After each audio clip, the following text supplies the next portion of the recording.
you call the next case, please? Virgie Lee Parker versus Paul J. Parker. Thank you. Good morning, Your Honors. Phil Jacobs from the Bradley County Bar. I'd like to reserve 5 minutes for a rebuttal. Yes, sir. I represent the appellant Virgie Parker, who might be referred to as respondent, wife or ex-wife. This is an appeal involving the statutory construction of TCA 36-5103C and the authority to the trial court to award attorney fees. The fact pattern is simple but important. The parties were divorced, no children, entered into a marital dissolution agreement that was incorporated to a final decree approximately a year later.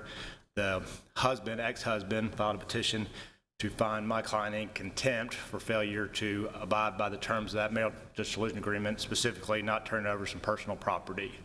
At the trial in that case, the trial court entered a directed verdict against the petitioner in favor of wife, and at that time granted attorney fees pursuant to 36-5-103C. Husband then filed a motion to amend. There was a lengthy back and forth. The court took considerable time in considering this, as you can see from particularly the April 18th, 2022 order, where the court considered bill summaries and different things and reviewed case law, allowed a lot of time for the parties to do that, and then rendered a thoughtful opinion. We've appealed from that, and the basis of the appeal is the statutory interpretation of the new clause or the change in that statute. And as this court knows, that statute was specifically changed July 1st of 2018 and added particularly the language of prevailing party, substituting in for plaintiff's spouse, and non-prevailing party substituting in for defendant's spouse, and added the specific language of civil or criminal contempt or other proceedings. So this is where we're falling on, does the civil or criminal contempt provision stand alone and allow the trial court the authority to grant attorney fees? Now, it's important to know that we're not challenging the discretion of whether or not the trial court should have awarded attorney fees. They did award the attorney fees, and they would have awarded attorney fees if they hadn't then subsequently found that the trial court did not have that authority, because as the trial court found, that statute is ambiguous. Now, specifically in that bill summary, the court will note that their phrase originally was to, so civil or criminal contempt to enforce, and then when it's adopted, it was or.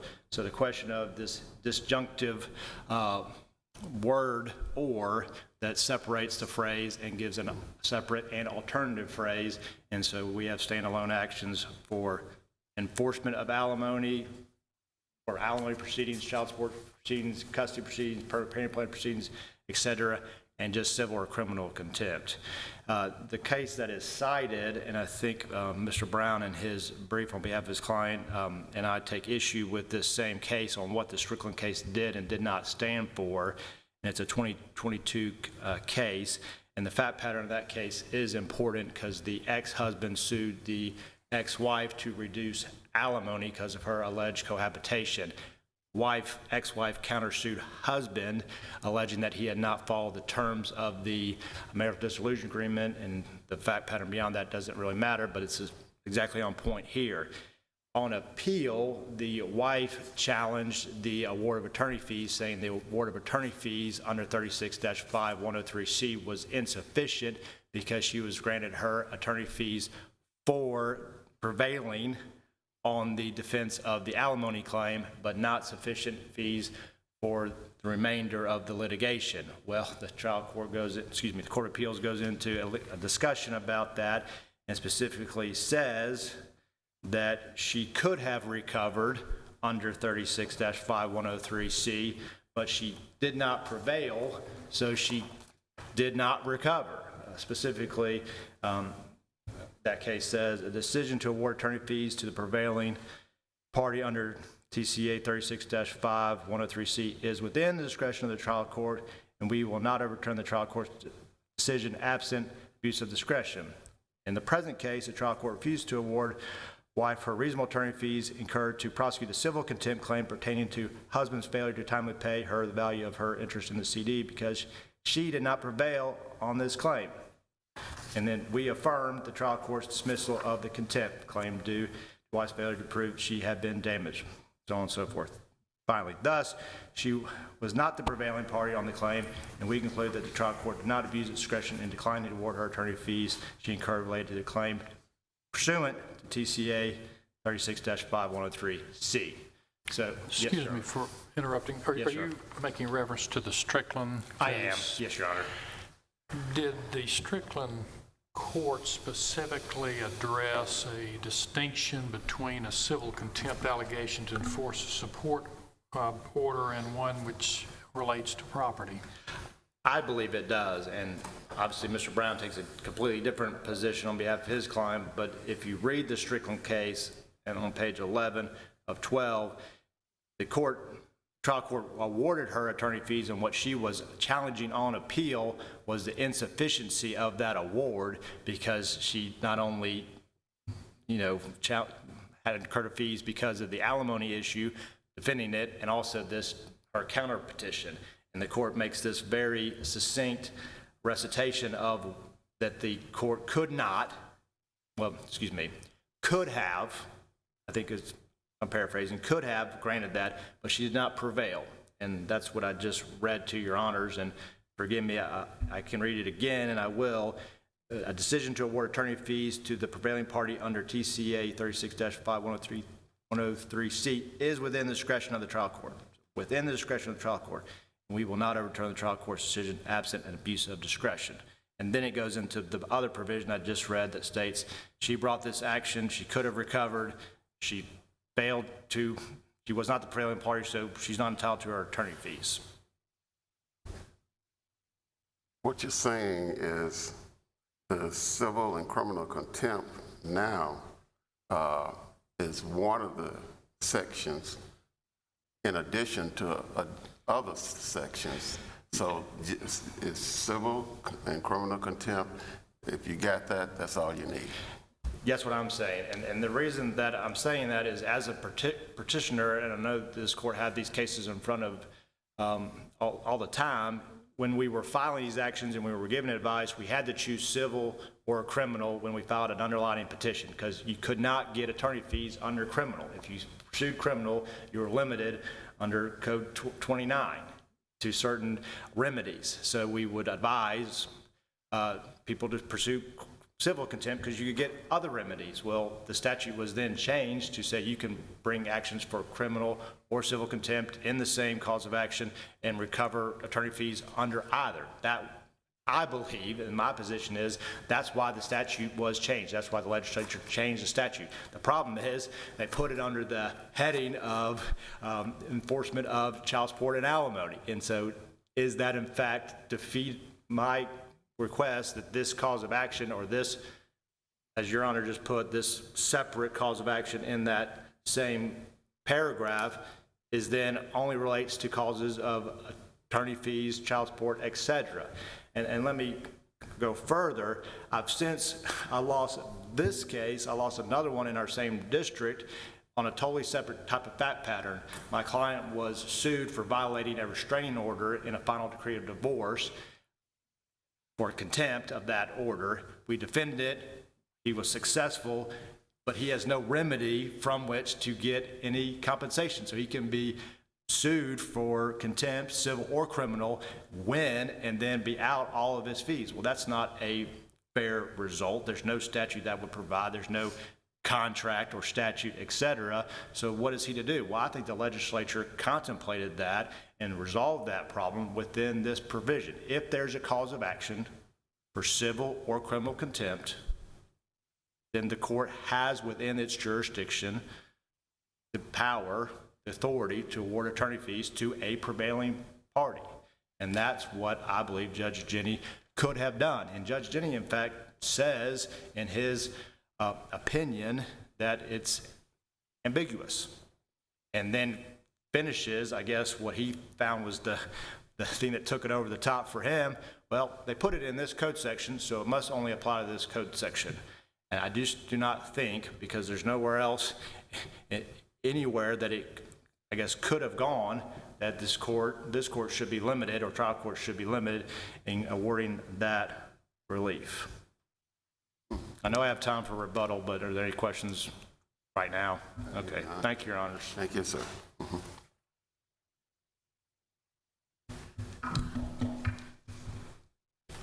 Yes, sir. May it please the court, I'm Bill Brown from the Bradley County Bar, here on behalf of the estate of Paul Parker Sr. First of all, let me begin by thanking the court for your patience in resolving who the actual party should be before the court. I know in your previous practice as lawyers, you may have been involved in issues where who was going to be the personal representatives were serious considerations and stalled perhaps a timely initiation of a probate process, and we were fortunate to be able to resolve that and have an order presented to this court to allow the proper party to be before the court. But thank you for your patience in that. And if you may grant me a bit of a leave here, I want to go back to 1966 in my English composition course at Clarksville High School, when I was called upon to engage in my first exercises of speaking the English language in a written form. It was a challenging time. I thought I had written eloquently, but Miss Peach, my English composition teacher, brought me up to her desk and demonstrated a lot of red marks, most of which were associated with my failure to properly use that humble device called a comma. She explained to me that the comma is as much an important part of writing as the actual words, because they give definition and associations associated with those words. And it is a bit ironic 57 years later that I'm now standing before one of the most important bodies of our system of law in this state to talk about that written device called the comma.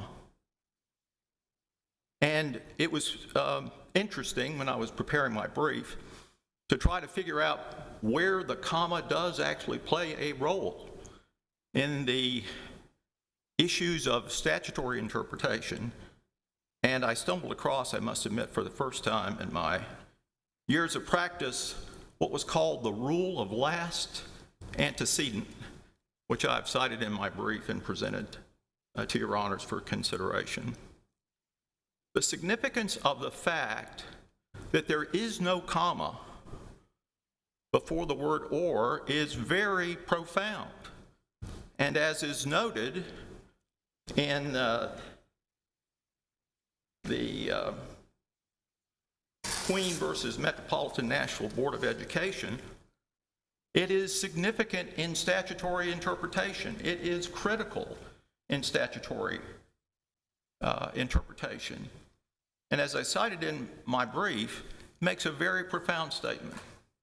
A qualifying phrase separated from antecedents by a comma is evidence that the qualifier is supposed to apply to all the antecedents instead of only to the immediately preceding one. Which means if there isn't a comma there, it only applies to those words. Frankly, I can't see any other way of interpreting this. And with all due respect to Judge Jenny, and certainly I appreciated his ruling in this case, I don't think this is ambiguous. Is there a comma or is there not a comma? There is no comma. So civil and criminal contempt therefore only can apply to the domestic issues of alimony, child support, and child custody. No question about that. So the application of 365103C is not material here. Clearly not material. And as I noted in my brief, if you look at the provisions of the statute that deal with property division, where if attorney's fees were to be permitted, they should be included. There is no mention of that. The legislature, in its designation of this amendment that Mr. Jacobs has noted, specifically intended it to go into the section that deals with alimony, child support, and child custody, two distinct sections in the code and did not include it in the portions dealing with property. And therefore, I would argue that there is no way that this particular statute is applicable. So in your opinion, Mr. Brown, the civil and criminal contempt does not stand alone by itself. It stands only with other proceedings. I would respectfully suggest that's the conclusion that should be reached, noting that this is not ambiguous. It specifically is applicable, and if you apply that rule of construction, the prior antecedent rule, there's no other way to go. Now let me deal with this issue that I raised with reference to the marital dissolution agreement. And that is something that I think is incredibly profound as well, because if you look at the marital dissolution agreement, and specifically at page 9, paragraph 8.6 of the marital dissolution agreement, which is included in the record, it specifically states, each party shall be solely responsible for the payment of their attorney's fees and all court costs and litigation tax associated with this matter shall be split 50-50 between the parties. Nowhere in the marital dissolution agreement does it address the enforcement of the marital dissolution agreement. Nowhere does it say that a prevailing party will be able to recover their attorney's fees. Further down, 8.8, it states this agreement supersedes all prior agreements written and oral between the parties with respect to the subject matter of this agreement. So I would respectfully suggest to the court that the parties negotiated in good faith this contract and agreed that there would be no attorney's fees associated with the enforcement. Now, why is that important? Well, I cited the Eberbach case, which I think is a very important case associated with this case, which says the court, trial court, has no discretion in enforcing the agreement.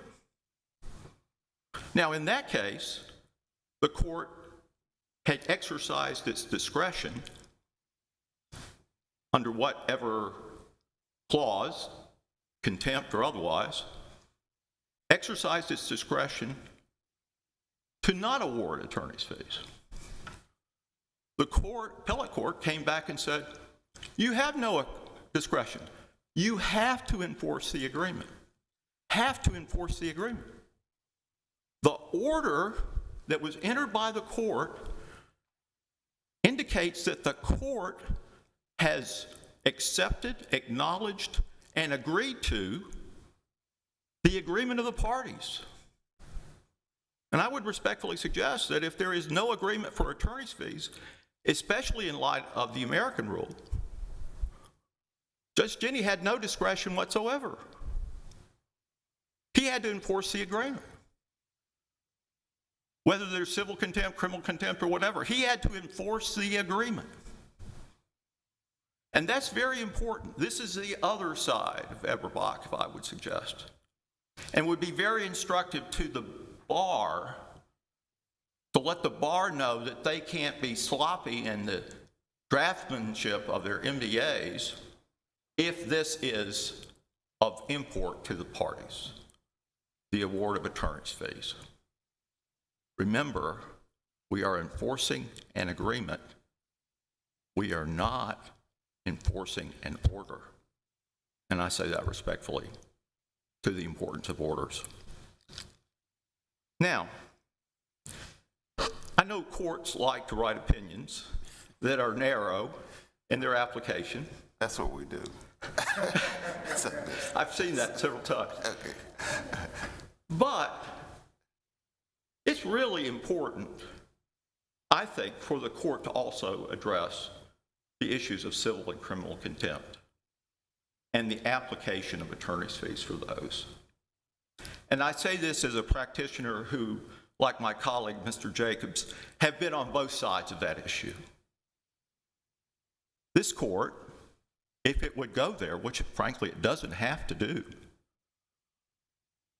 wants to address the issue of the application of civil or criminal contempt. I think you should understand that that application will deal with issues broader, substantially broader than just the issue of the enforcement of a marital dissolution agreement. Because, I believe Mr. Jacobs has conceded, Rule 42, dealing with criminal contempt, clearly does not allow attorney's fees. Civil contempt, which ironically is not addressed at all in the rules of civil procedure, but instead addressed by statute, clearly provides nothing associated with attorney's fees.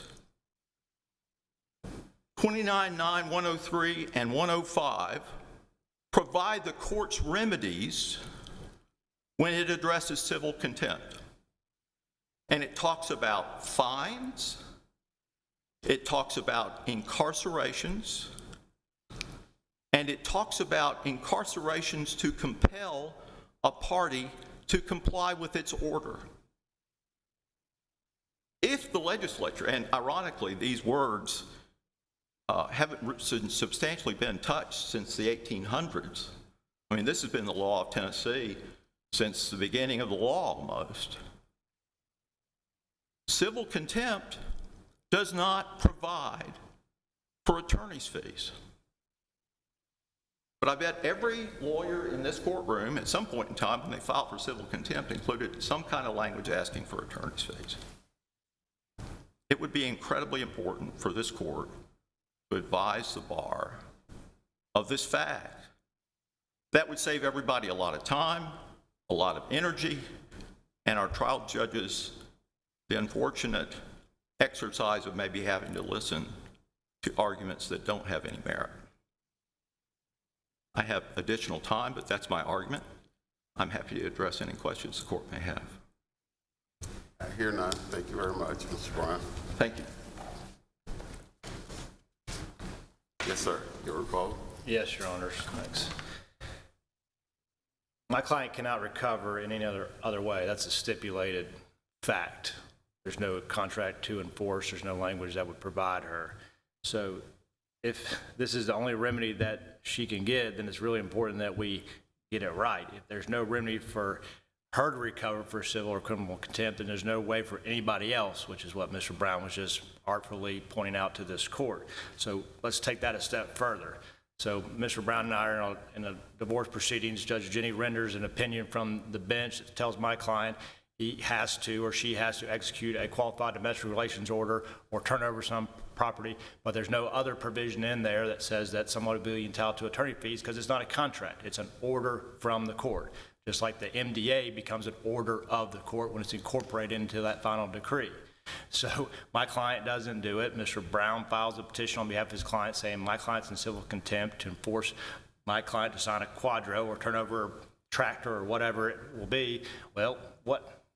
My client gets thrown in jail or gets held in civil contempt or whatever, has to pay some $50 fine, but Mr. Brown's client is out all the attorney fees necessary to bring that cause of action, but for that cause of action, the relief would not be entitled to. So this court cannot give advisory opinions, and I know you're not going to.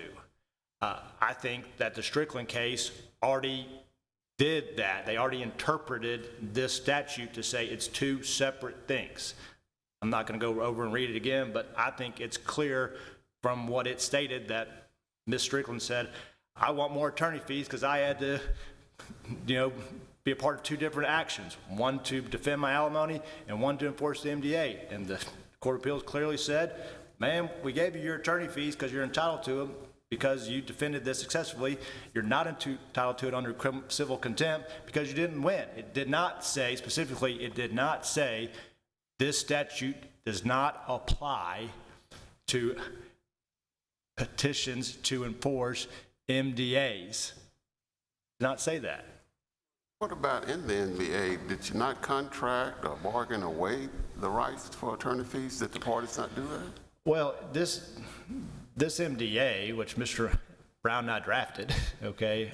One of us drafted it, the other one approved it, our clients approved it. I mean, we're the ones that present this problem to your honors. If we had just had that provision in there, we wouldn't be here. Now, we got to go beyond the four corners of the contract to say what was the intent.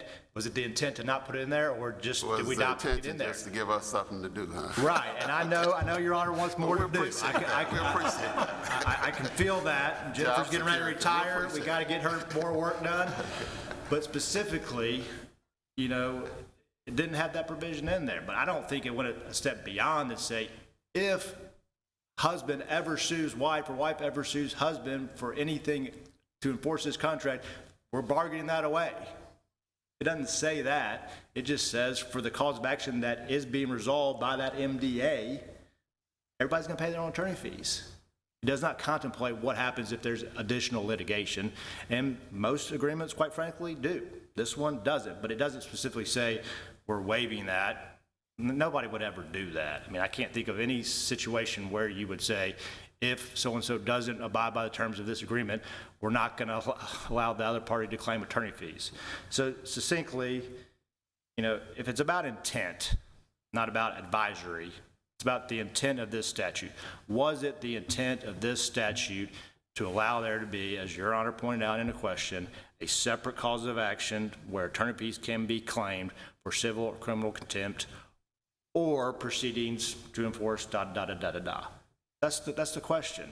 And if it's true that you can get attorney fees for civil or criminal contempt in any cause of action, then it provides cover for people suing for alimony, child support, child custody, etc., under civil contempt or otherwise.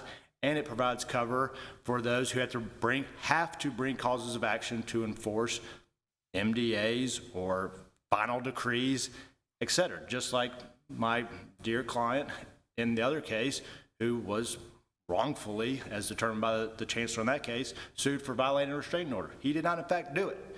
Well, he incurred significant amounts of money defending that. We asked for attorney fees, and we got denied. And you know why we got denied? Because the chancellor, in her wisdom, said this statute doesn't allow that. And that's what I think it does allow. And we're not asking for an advisory opinion. We're asking for this court to say that is the intent, consistent with Strickland. Thank you for your time. Thank you very much. I want to thank both attorneys for your presentation. Your case now has been submitted to the Court of Appeals. You should receive our opinion and order within a reasonable period of time. The attorneys may be excused.